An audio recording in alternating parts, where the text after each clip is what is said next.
I had zero expectations when I decided to stop in Bethlehem. It's interesting because I know I'm supposed to be here because there was some not quite accurate facts that said this is halfway between Sussex and Pittsburgh. It's not. It's much closer to Sussex. But it is so jewelly. I can't even believe it. It is so jewelly. I knew from online sleuthing the oldest continually running bookstore in the United States was in Bethlehem. So I figured there must be history, but I didn't realize how much a certain part of the town was all based in history. In fact, there's even a UNESCO World Site there in Bethlehem. I sat down for a moment on this very cool bench. I wanted to read and just kind of take in the feeling of the place, which is absolutely amazing. And a student came out because this amazing building is actually a dorm. And I was like, oh, wow. He's wearing a Moravian t-shirt. Huh. The building across the street is called Sister's House.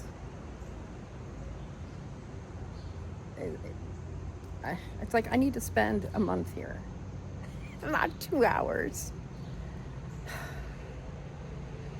My top priority on arrival to Bethlehem was to find the Moravian Bookshop, which was first founded in 1745. 1745 in the same location. There, do you see it? Do you see it on the horizon? It was like finding an old friend that I never knew I had missed for my whole life. It helped me to get through my disorientation by going through the Christmas section where I did find an ornament shaped like a typewriter. I just had to buy it, and there are little tidbits that tell you are in a bookstore that is almost 300 years old. But lots of it just looks like any other bookstore you might visit. I wandered around enjoying myself because hello, books, books, books. And I was especially excited to see, wow, books in Spanish. But I couldn't really find any books in Spanish until the very bottom of the stacks. Well, that's okay too. They're still doing a good job. I enjoy that they have books in Spanish there. And look, you walk out the door and you find yourself in the #1 Main Street according to USA for 2025. It's incredible. I hadn't had much of my morning walk, so I had a nice little walk downtown and enjoyed seeing some of the businesses and buildings up close and personal.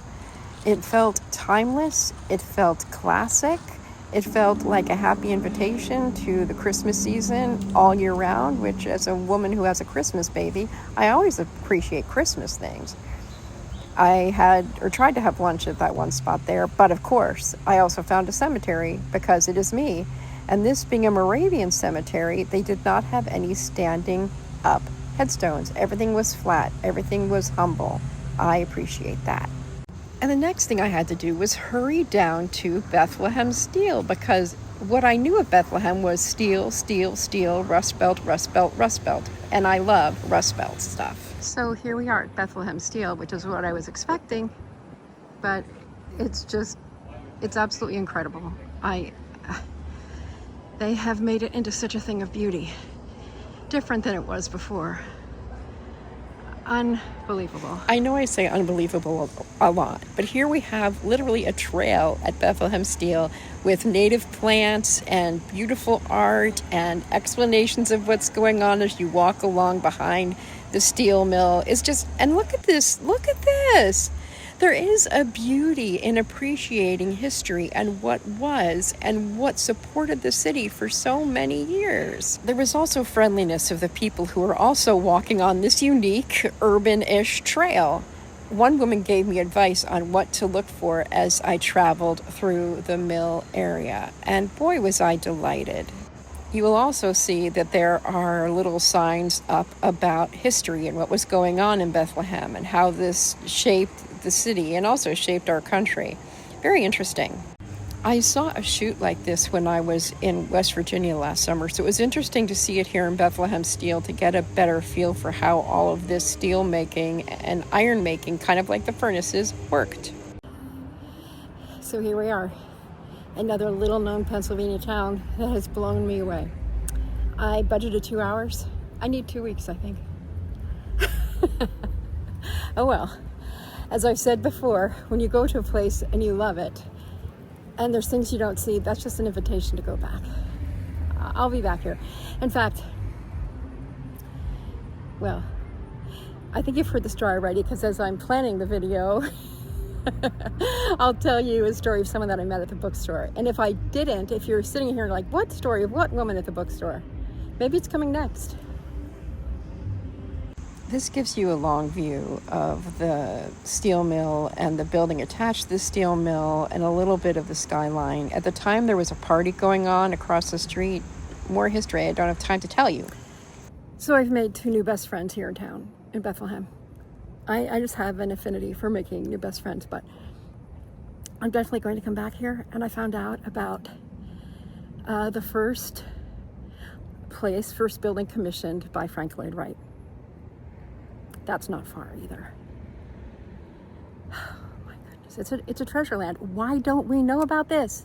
This is artwork at the library where I visited as soon as I got to town to use the restroom. I'm very practical and frugal.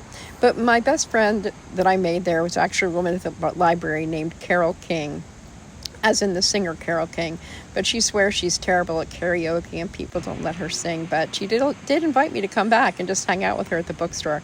I think I'll take her up on that, and I think I'll take up more time here at the library with all of its art. I hope you enjoyed this first stop on our many tours and vlogs of my nomad homesteading adventures in September of 2025. Take a moment to look at the playlist or whatever they're showing here, subscribe.